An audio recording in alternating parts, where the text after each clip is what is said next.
दोस्तों, शायद 15 सितंबर से राजस्थान के पश्चिमी भागों से मानसून की विदाई देखने को मिल जाए, क्योंकि आईएमडी की जो अपडेट आए हैं उनके मुताबिक उन्होंने बताया कि 15 सितंबर से राजस्थान के जो पश्चिमी भाग है वहां से मानसून की विदाई हो सकती है।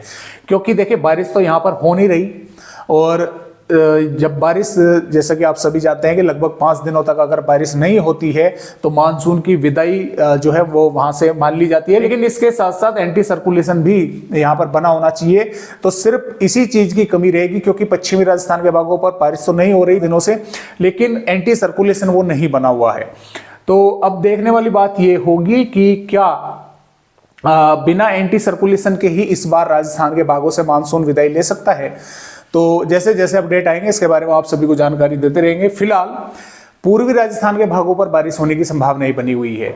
ज्यादा तो बारिश नहीं है, लेकिन हाँ कुछ भागों पर थोड़ी बहुत हो सकती है। जैसे कि पिछले 24 घंटों के दौरान धौलपुर के भागों पर 10 मिलीमीटर के आसपास जो है बारिश की गतिविधियां देखने को मिली है।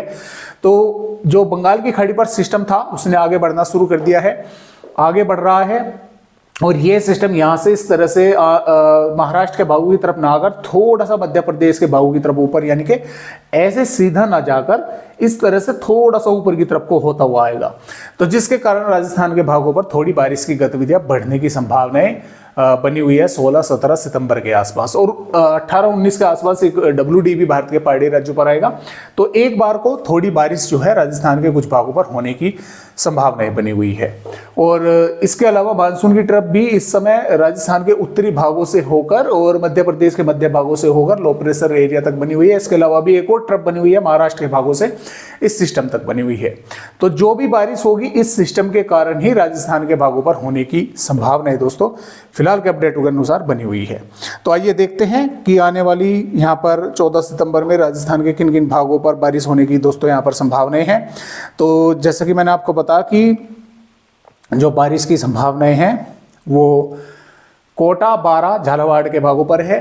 और ऐसी बारिश नहीं है कि भारी बारिश होगी, जोरदार बारिश होगी, हल्की फुल्की ही कुछ जिलों के कुछ भागों पर, वो भी कुछ गांव या एक दो गांव पर ही, कुछ भी नहीं कह सकता मैं, एक दो गांव पर ही इन जिलों के थोड़ी बहुत बूंदाबांदी जो है वो हो सकती है। हल्की फुल्की, ज़्यादा बारिश की संभावना यहाँ पर नहीं है।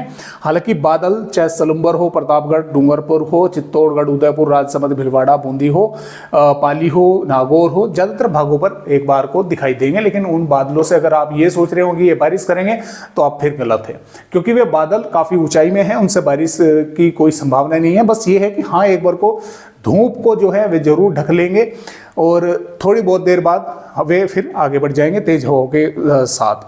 तो इस तरह से फिलहाल राजस्थान के भागों पर का जो है वो अपडेट है। और आगे की वेदर रिपोर्ट भी अगर देखें तो 15 सितंबर में भी राजस्थान के कुछ इन भागों पर, पूर्वी दक्षिणी पूर्वी भागों पर थोड़े बहुत बादल बनेंगे, एक दो भागों पर बूंदाबांदी हो सकती है, ज़्यादा संभावनाएं नहीं है। 16 सितंबर में पूर्वी भागों पर बूंदी, कोटा, बारा और भीलवाड़ा, डूंगरपुर, बांसवाड़ा के आसपास के भागों पर थोड़ी बहुत हल्की या एक दो भागों पर हल्की से मध्यम बारिश की गतिविधियां देखने को मिल सकती है। 17 सितंबर में बारिश की गतिविधियां पूर्वी भागों पर भीलवाड़ा, उदयपुर, डूंगरपुर, बांसवाड़ा, नागौर तक जो है पहुंचेंगी, कुछ भागों पर आगे बढ़ेंगी। 18 सितंबर में पूर्वी राजस्थान के भागों पर, यानी कि सिरोही, उदयपुर, डूंगरपुर, बांसवाड़ा, सलुम्बर, बूंदी, कोटा, बारा, अलवर और खैरतल, तिजारा के आसपास के भागों पर, ढींग के भागों पर कुछ स्थानों पर थोड़ी बहुत बारिश हो सकती है। ज़्यादा बारिश की संभावनाएं उस दौरान भी नहीं है। और यहाँ पर 19 सितंबर में भी पूर्वी राजस्थान और दक्षिणी पश्चिमी भागों पर कुछ बारिश की गतिविधियां हल्की या एक दो भागों पर हल्की से मध्यम की देखने को मिल सकती है। 20 सितंबर में भी बारिश इन भागों पर ही होगी, 21 सितंबर में भी होगी, 22 सितंबर में पूर्वी भागों पर और जो दक्षिणी पश्चिमी और दक्षिणी पूर्वी भाग है यहाँ पर भी थोड़ी बहुत बारिश हो सकती है। तो फिलहाल इस तरह से राजस्थान राज्य की अपडेट है।